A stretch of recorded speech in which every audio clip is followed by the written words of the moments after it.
Okay, we're here in lieu of lunch. In lieu of lunch today, we're gonna feast over the Gemara. Yeah. Okay, we were talking yesterday about different assays that have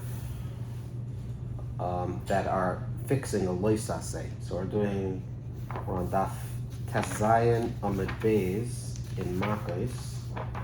Almost finished the Mishnah. Yeah. Particularly, we're talking about what you can't fix, right? Yeah. Okay. Or we're trying to find cases in which someone would get Malkus if he didn't do the assay. Yeah. Well, Ikapeya, Yeah. you have, how many lines down is that? 2. 2 lines down. Ve'ikapeya, the Rachmana Omar loisachala pa'as. Torah says by peya, someone is supposed to leave off a corner of his field, shouldn't cut it, so that poor people can take advantage of it, right? Yeah. But let's say he actually cut everything. Cut it. So until when is the poor person not allowed to take it? What's the limit? Right. I would have thought you give it to him even if it's totally cut and everything, but we're gonna see otherwise. So the Torah says, "La'ani v'lager tazoy v'isam." Yeah. That you have to remedy the avera by separating from the already detached produce. You have to separate what would have went to him. Yeah. So right now the Gemara understands it as it being an assay that will fix the lois assay. And in the case where you find that the person who did the avera, in order for him to get Makkos, that if he doesn't, that he's in control of his own destiny, that he failed to separate peya from the detached produce immediately, or if you say bitlu v'lei bitlu, where he has to destroy his chance, meaning I would imagine he either grounded the wheat kernels, or maybe he burnt it, he destroyed it. Yeah, for sure if he burnt it. Yeah, ditznan mitzvahs peya lahafresh min hakama. Yeah. The mitzvah of peya is to separate it from the standing crop. So people don't know what this is because very few people farm nowadays from our circles. But the different, to get bread on the table takes a lot in the process to get it there. So you have different stages of the produce being done, the wheat and everything, right? Yeah. So this is when it's standing, before it's cut. Okay. And loy hifresh min hakama, if he did not separate it from the standing crop, but I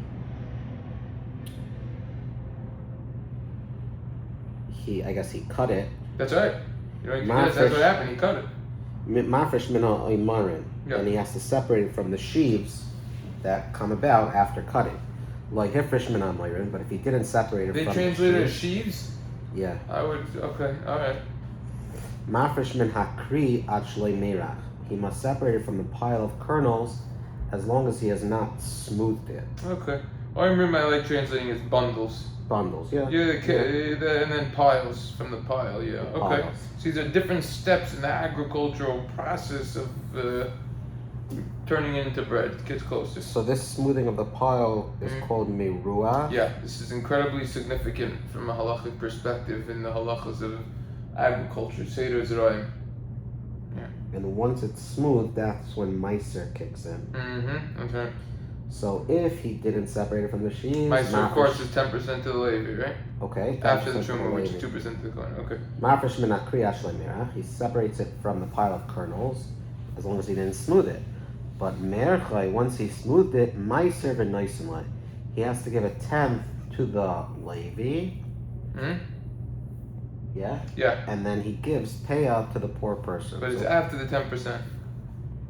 According to this Tana, this is the last point at which the farmer can remedy his omission, but there is no provision for separating peya beyond this point. Once the produce has been ground into flour, accordingly, the farmer can actively nullify the assay to separate the peya from the detached produce by grinding the grain into flour.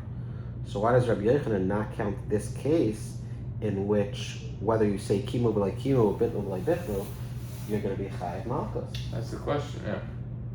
After the Gemara, Rabbi Yochanan holds to Rabbi Shmuel. He holds like Rabbi Shmuel the Amar Af Mafresh Mina Isa, he may even separate the peah from the dough.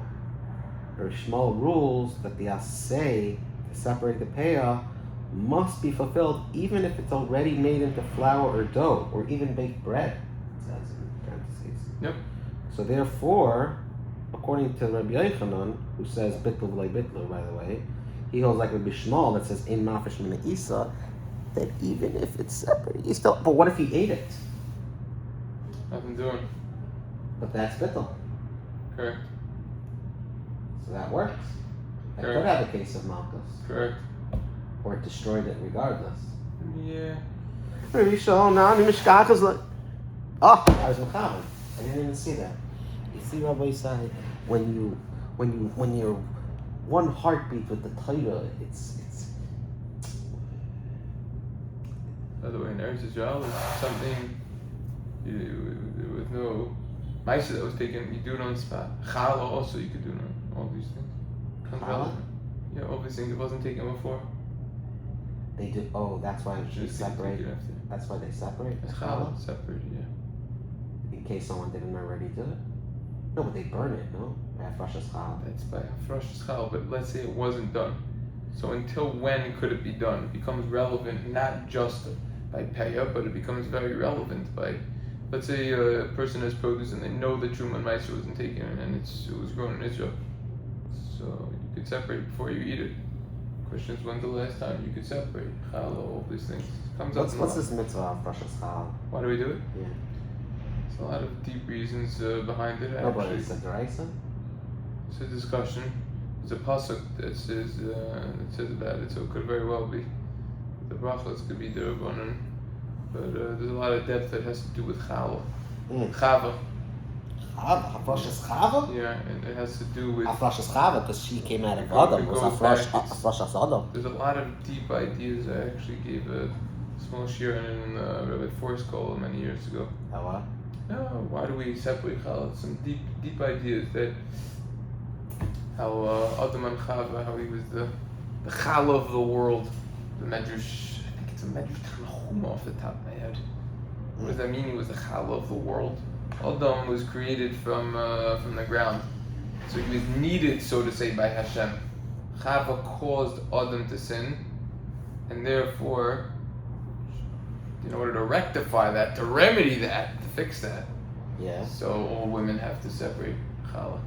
You used a fancy word in one of your recent in the videos that a YouTube video that I Which watched. one? Did you get an influx of views and certain stuff? A little bit, recently? yeah. Why? No, because we were talking about some of the videos. Yeah. I watched one of the Tesla videos that you recorded Yeah, about The short one? someone who did chesed.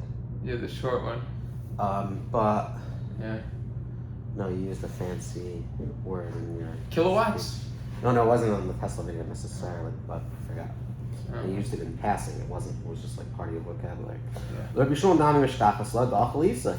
If he eats the dough, then there's no more separation. So in that case, you get Makkos. Nothing doing, yeah. So why didn't Rabbi Yochanan say Peah as one of these two cases when he was schmoozing in learning with Rebbe Elazar?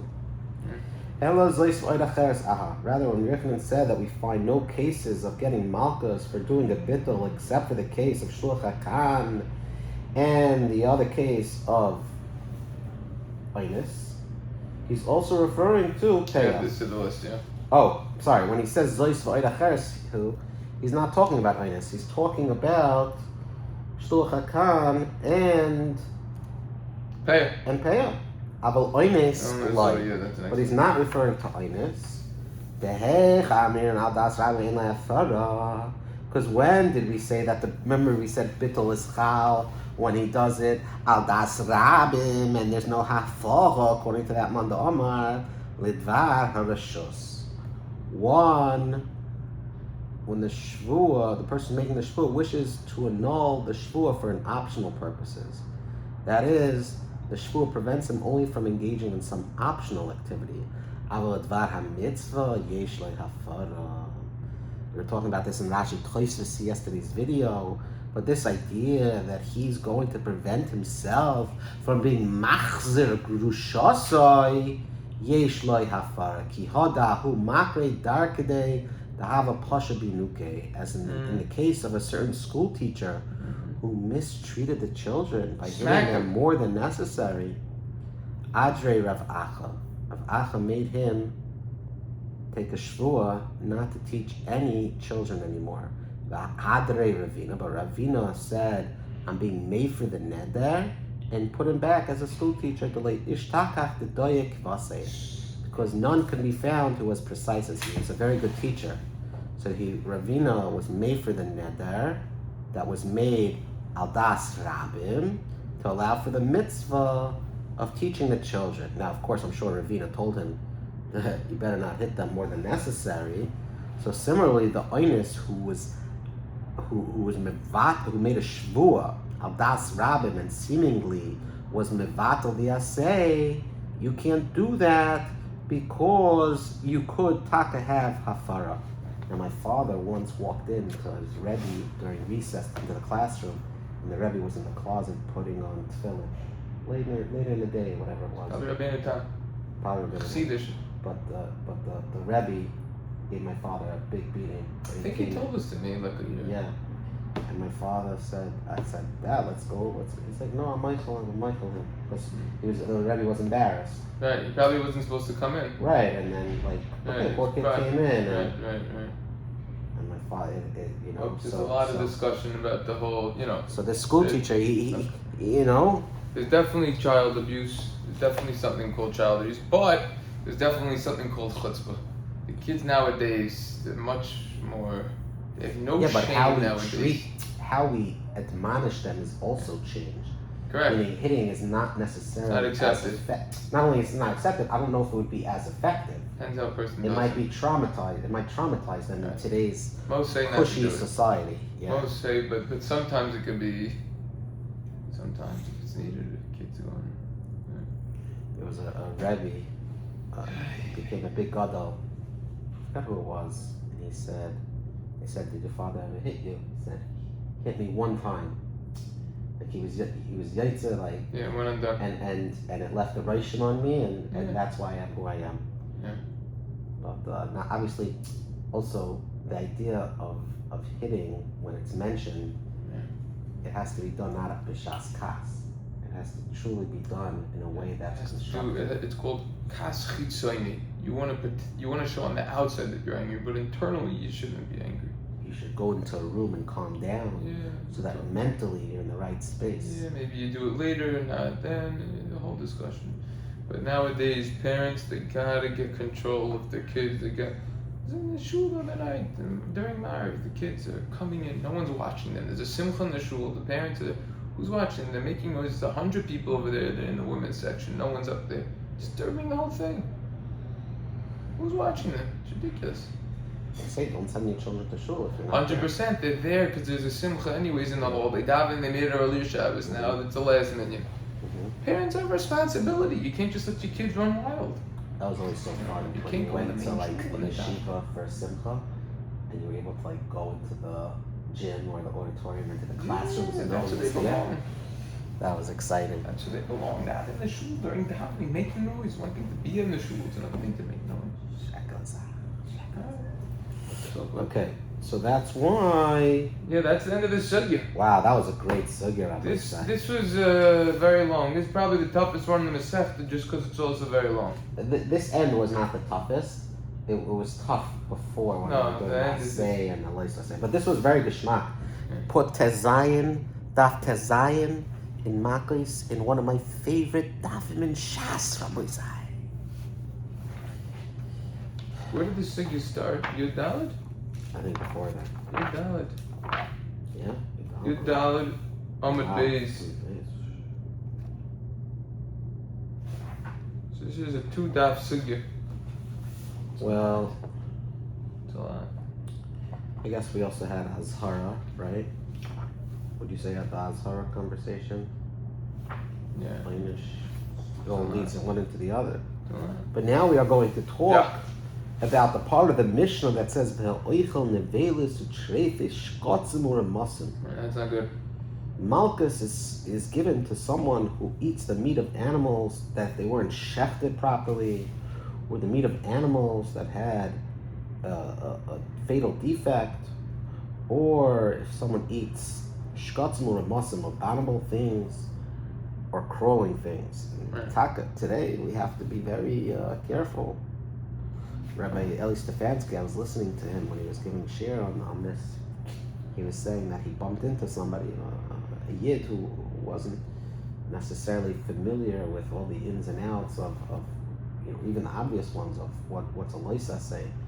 He said he applied to the show Fear Factor back in the day, where that show is a big problem. In order to advance, they still have that show? I don't think so. But in order to advance, you have to do grotesque things, and one of them was eating certain bugs. Yeah. And there's a tremendous amount of issues, averis, that one could be either. The question becomes, I don't know if you ever watched it as a kid or anything. That show, yeah.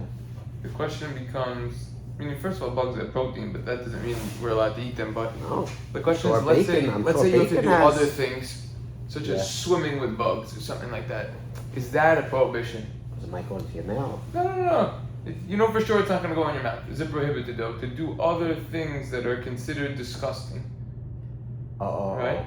Then I think there's what to handle there. I wonder if there's any chuvas for them that down the shaila, because it's. I was learning in halacha recently that you're not supposed to go out in the Taliyot. So I was talking about a cleanliness and the kiyas. Yeah. About not having a stain and. For sure, the Gemara talks about that. So. You're gonna change right after. Yeah, but the Shas Hamaisa, there's a lack of Nikias as it relates to swimming with dirty, abominable. That's what I was gonna say. Baal Tashaksu. Yeah. Baal Tashaksu typically applied to you're holding in, you gotta go to the restroom. But it's anything abominable you can't do. You gotta carry yourself as a yid. Sometimes we fall, but we get back up. We wipe the stain off. That's the beauty of modern day laundry. We take it for granted. It used to be a whole avoida. Now you push a button. And then shout out to Ventrite, Harvesting Media client. You got to clean your dryer out at least once a year, depending on how many loads you do, because it can build up and start a fire. Could depend on the vent also, how it's set up. Pashtas, but something to be mindful of. Also have to go for an annual physical. Very important. Physical, I gave shiurim on that. Parshas Mishpatim. Why? Doctors, do we need to listen to our doctor? Why? I thought you were going to say a share on the Shmark Moda Nafshe Seika. Yeah, that's within there. Rape. Yeah. Doctors, they're shliach. The Rambam says that most sicknesses. Dr. Rambam. Yeah, the most sicknesses happen because of a person is overeating and he's not in a healthy state. He was a fan of Ozempic, you think? No, that's something else. They didn't have that bad. But there was a story with, I think it was Rav Nosson C. Finkel. Yeah. He just had a heart attack, and shortly after, one of the rabbis visited him and said, "What's going on?" He said, "I'm so busy. I'm trying to learn 10 prakim of Rambam a day. I'm learning 8 blot of Gemara every single day." He said, "Did your doctor say that this is okay?" He said, "Well, the Rambam says a person's obligated to learn Torah. Even if he's sick, a person's obligated to learn Torah." Rambam was a doctor. So I already have doctor's orders. I don't have to ask the Shaila. So the person's got to be healthy. That's most sicknesses happen. The person's not healthy. Rambam. You have to learn the Rambam. Many answers to life. Perik Dal in Hilchos Deus. Yeah. That's where he talks about the health. He says a lot of things which they talk about nowadays you don't necessarily do, but it's Eitz Tov over there.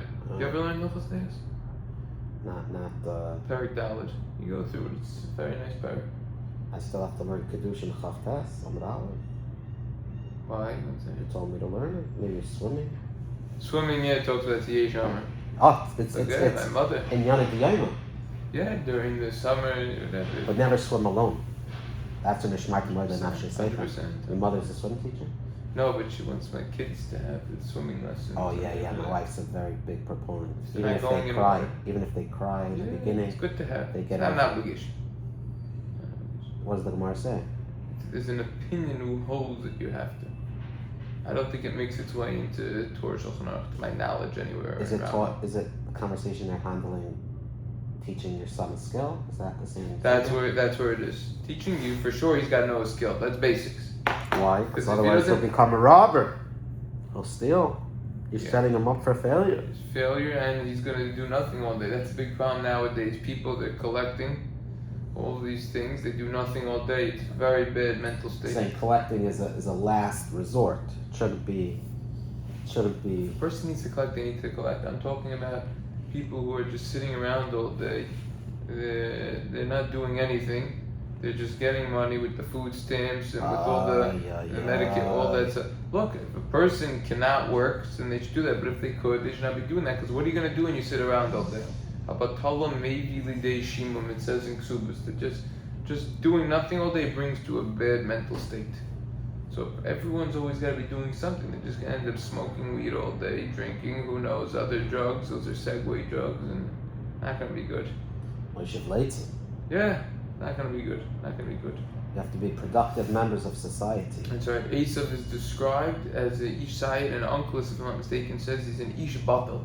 So there's a whole arichos that Rav Shimshon Pincus Zatzal has on this, and the Tefer Shimshon over there. He says, why are you describing Yosef as a person who was just sitting around doing nothing all day? He was involved with all sorts of sins. He was involved with murder, with rape, all these terrible sins. No, but you see, this is the cause of everything. A person just sits around doing nothing. It's the cause of it. That's not like Kolo, though. Kolo, a person sitting and learning. He's occupied. He's involved with the very important endeavors. I'm not talking about that. That's a different thing. Let's not forget Sitz Eliezer, Simin Yud, Sif Chaf. Right? Yeah. What does a mincha have to do with this? That mincha, Yeah. this idea that we think that just because we're productive, that it's through our shtadlus that things come about. No, we stop during the day. It's a big inyan to stop during the day, even when it's inconvenient, to have a mincha to show yourself, your neshama, the people around you, the Welt, that it's through HaKadosh Baruch Hu, that yes, we're doing our shtadlus to be productive, but we should go a step further to show our emunah and betachon in HaKadosh Baruch Hu, because He's the true provider. Okay. So that idea is not in that tshuva, though. It's in the Torah and Hilchos Mincha. So Torah and Hilchos Mincha. It's one of the most commonly quoted. It's a very nice Torah. It's a very important Torah. Torah. What does he say? He says exactly what you just said. Yeah. That's what's special and unique about Mincha. I mean, one of the many. From Yitzchak. Yeah. Yitzchak. Yeah. But you gotta know, for going to Mincha, are you allowed to drive or should you be walking? That was the recent shir that I just gave. What? What's the difference? Get to Mincha. So any minute during the week, better to walk. It's better to walk to Mincha. Better More to walk. amelis. Better to walk because it shows you're showing more of your desire to be there. You're showing more of your chesed. Yeah, but if I can You're- walk, you're it takes being 10 tereach minutes. more. I'll drive. It takes 2 minutes. I'm saving time. So what? Isn't That's it? precisely the point. You think about it more. You prepare yourself more to read HaKadosh Baruch Hu. Yeah. And we also have You have to come up with the head. also They're not more hachana. more hachana. We know Back that the in the Mishnah, day, the yeah. fourth parak Avos says that a person should be rotz. He should run to a mitzvah. And we know that the Gemara in Brachos Davav tells us that a person should run to go to shul. To leave, you don't run. To go to shul, you do run. Like a lion's chasing you, the Marsha over there says. That's how much you gotta run. And they also spent an hour before and an hour after. That's a different Yeah. Gemara. That's later on. Yeah, that's Hasidim Arishonim. Nowadays, already the Mishnah Brura, already the Rambam talks about, what is it, in Siman Sadi Gimel? I want to say somewhere around there. He says if you just, before davening, if you just wait just a little bit, that will already do something. Just before davening. We're not talking about an hour. We're talking about 2 minutes. You just come, sit there. 4 minutes, you come, you learn 2 Mishnayos. Changes your whole davening. Focus your attention to Shemayim. Guy's rolling in 3 minutes late, schwitzing anyways because it's hot outside. Come on, exactly. It's not a way to greet a king. Yeah.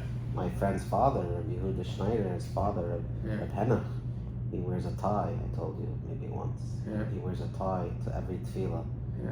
He says if I was greeting a king or a judge, I'm a lawyer in court, Yeah. I would have no tie. Of course I'd wear a tie. Alright. So no less. 100%.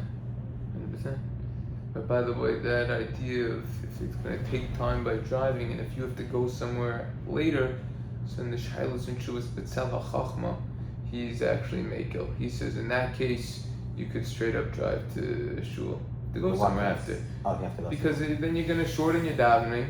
Right, you're not gonna be able to. You might need to leave early. The Sitz Eliyah says, look, you're not gonna walk all the way to shul. Park a block away and then you run. Because the Mishnah Berurah Siman Sadi quotes the Prisha in Tzvot Tezvav over there. He says that the main running you should do is when you get close to shul. Anyways, that makes it evident for you, for other people who are watching, that you're running to go to shul. So you could park your car a block away and then you run. Anyways, that's the gist. Very, very nice this year. Beautiful. Very nice attire. Anyways. So speaking of cabbage worms, Amar of Yehuda. Haiman de ochel biniso dvei krava. Yeah. If one eats a cabbage worm, malkinan le mishum sheretz hasheretz al haaretz. We give him malchus because the pasuk prohibits just this, a creeping thing that creeps upon the ground. What's meant thus creeping? Low to the ground? Yeah, why dafka the cabbage worm? It quotes Rashi as and opposed to something else. No, I see that. Here should kuntra tolas and imsa bekruv. V'nikri silya v'kasha d'maikamat shalom pshita. The sheretz gomer, for sure that's a bug. Heru shabinu tam benitza kimo dag katan, small fish. An imsa b'machrisha? Found in a plow? Taisus explains a different creature is meant. It's in the water. It's like a type of small fish. Masham dafagav the nimsa b'mayim hayamutu l'fishi shul k'shim afilu hachi loika fa'vidu davi b'mayitar. There was a certain person who ate this worm, the Nagdei Rabbi Yehuda. Yehuda gave him lashes. Which, according to the way Rashi explained it, I mean, what's the chiddush according to Rashi? Like, what's the Gemara teaching us? That's the Taisus. Yeah. According to Rashi, however, the novelty might be as follows. The halacha is that one is not forbidden from eating worms or insects that have developed in a plant, but have not yet emerged from it, since the creature is not yet in the category of a sheretz, because it didn't crawl on the ground. In the Gemara in Chulin, Samach Zayin, Amid Aleph, and Amid Bey, Shmuel teaches that this kula applies only to those creatures that developed in detached plants.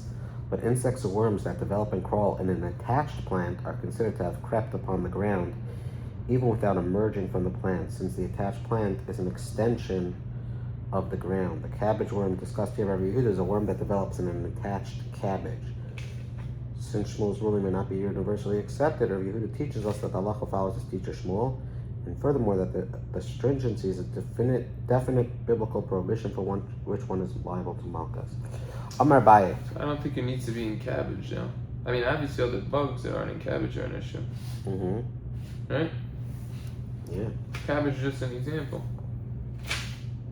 Amar Baye ochal putisa. If one ate a putisa, which Rashi says is a small, non-kosher water creature, like a leech. A leech. A frog. A newt. And a small eel. A newt. He is liable to 4 separate lashes, penalties, because he was over 4 iguana. Iguana. Relevant for people who live in Florida. A lizard. A lizard. Yeah. So which 4? He was over the 2 isurim against eating creeping things, and the 2 that relate specifically to the water varieties. Yeah. Rashi speaks all that out. The mullah like a chamesh, if he ate an ant, which is I think the most popular, most common animal in the creature in the world. Yeah. Most of them. That's what I think I heard.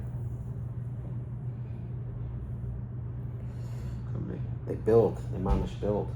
There's a lesson to learn. Oh, have a whole country on ants. Shlomo HaMelech, the wisest of all men, says, Leichel ni mullah atzel. You lazy person, go watch ants. They build. And even when... They store like 8 times more than they're ever going to use in their life. Even more than that. And even Sheva Yipel Tzaddik to come, even when it gets destroyed, what do? They don't come back. They go and rebuild. Yeah. You know? The fighters. They don't stop. Yeah. Okay. But there's a lot more of other lessons to look. They could smell if another ant touched the little thing that they're about to pick up, and they don't touch it. Yeah. I work as a team.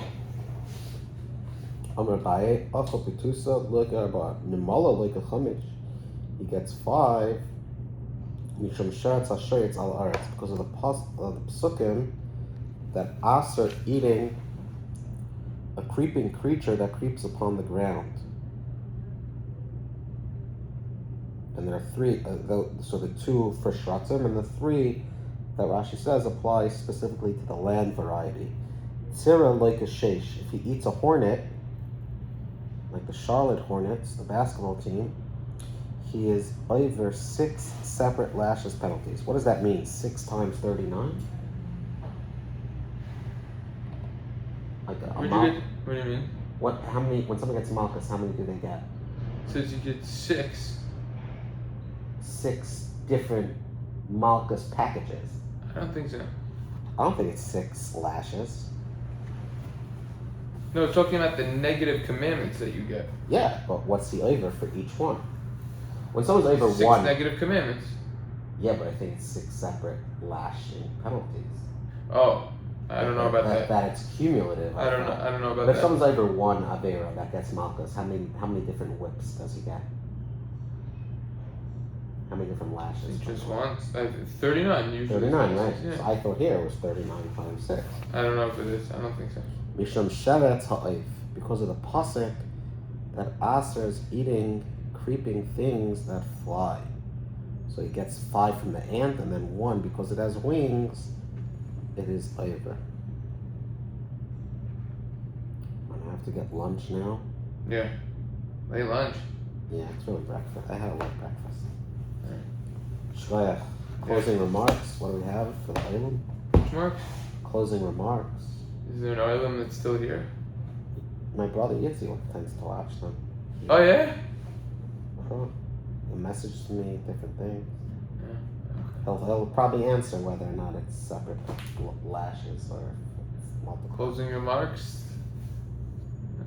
Milton Kramer. Is my mother's father. He's supposed to show Shavan Ali.